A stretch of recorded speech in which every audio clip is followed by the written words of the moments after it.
Yo guys, sub gaming nga pala. Today's video guys, explore natin yung settings. Para sa mga nagtatanong sa akin, kuya paano ba pinapalayo yung karakter? Ibig sabihin nun ay yung FOV nyo. Simulan natin sa FOV. Tayo sa settings, basic. Ito FOV guys, yung pinapalayo tsaka pinapalapit. Itong TPP.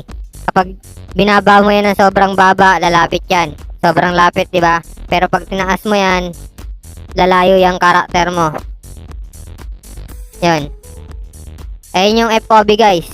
Sunod natin about sa joystick. Kung gusto nyo yung joystick nyo, sumusunod-sunod, kung saan pumupunta yung daliri nyo, off nyo tong fixed virtual joystick position, o kaya yung fixed joystick off nyo yun, para any galaw ng daliri nyo, susunod yan. Nakikita nyo guys, sumusunod to. Pero pag yung, ginawa nyo, pinix joystick nyo, pag ito pinindot nyo, gagalaw na yung camera. Imbis na ito lang yung pang galaw ng camera, gagalaw dito yung camera. Kaya oras na pag nag-move kayo, mabitawan nyo lang to or pasmado kayo, biglang gagalaw yung camera. Gets nyo guys?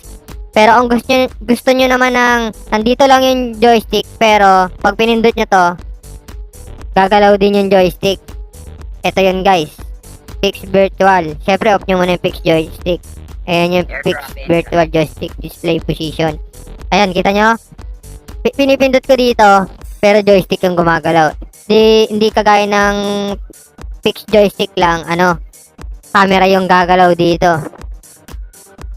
Sunod natin guys, itong transparent size player near obstruction in TPP.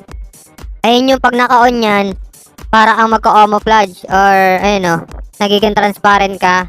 Like halimbawa, 'di ba, may kalaban dito. Sabihin na ganyan ka. Hindi sagabal yung karakter mo para pag nakalabas yung baril mo, babarilin mo lang ng ganun. Kasi pag naka-off yan, parang sagabal, 'di ba? Humaharang yung likod niya o kaya yung ulo ng karakter. Ayun lang guys.